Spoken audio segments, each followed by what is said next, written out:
Now we're going to switch gears again and check out the enhancements inside of Bridge CS4. In this video, we're mainly just going to cover some of the interface enhancements. If you want to follow along with the Bridge videos, it's not crucial that you do. This is the least crucial area to be able to follow along with, because you could use any of your files, and that's the idea, is you're using and managing your own photos and images. But if you want to follow along, I've included a Bridge zip file here. If you open up that zip file, you'll see as I open up the folder it's created, it's got about 30 photos inside of there, so you can follow along if you want to. Alright, so inside of Photoshop, if you don't know how to get to Bridge, you can always go to File, Browse in Bridge. There's also an icon right up here in that little application bar up at the top, and that'll launch Bridge for you. And then it opens up this program. Now, you've still got your photos in the center here, and the general layout hasn't changed much, but I'm going to go into this Bridge folder here because this is the photos that I'm going to be working with throughout the Bridge videos. Starting at the top, you know what, before I even start, I've got to show you my favorite feature. And my favorite feature about the interface is the ability to very quickly see a large preview. Because no longer do I have to come down here and make the thumbnail larger. I can click on a photo, hit the spacebar key. That gives me a large preview. If I want it back to the grid, hit spacebar again.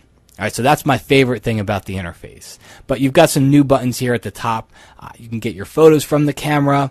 You can refine. We're going to talk about review mode, which is new in another video here.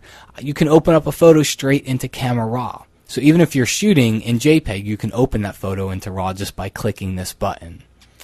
You've also got an option here for output. We're going to cover in a whole nother video the ability to output to web or PDF right inside of Bridge too. You've got your workspace options up here at the top, and there's a little drop-down list to show you some of the presets inside here. Make sure you check them out because there are some good presets, and now you don't have to go dig into a menu to get to them. They're all going to be very easily achievable right here at the top. And then you've got a Spotlight-like search engine at the top.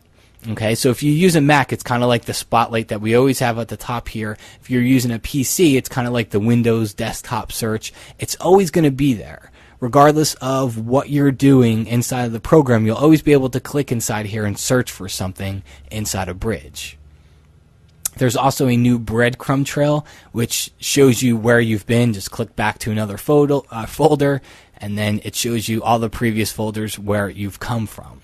So that's pretty neat because it happens to me a lot where I do want to go back, and this just makes it easier.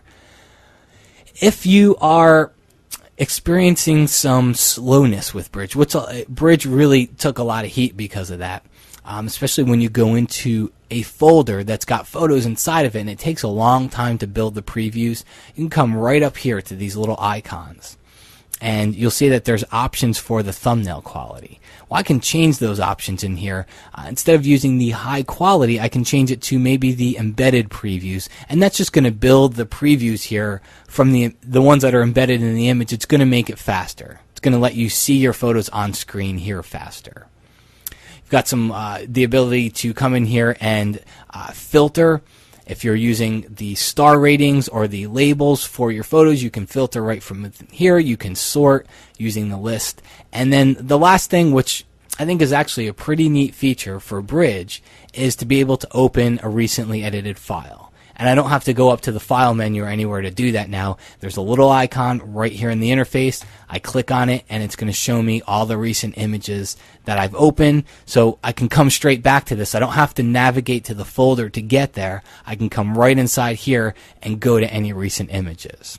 Okay, that's not all there is to Bridge. This is mostly just interface stuff, which I think it did get quite a bit of a facelift when you look at some of the things that make it easier to get around. But in the next videos here, we're going to cover some of the really new functions that you're going to want to know about.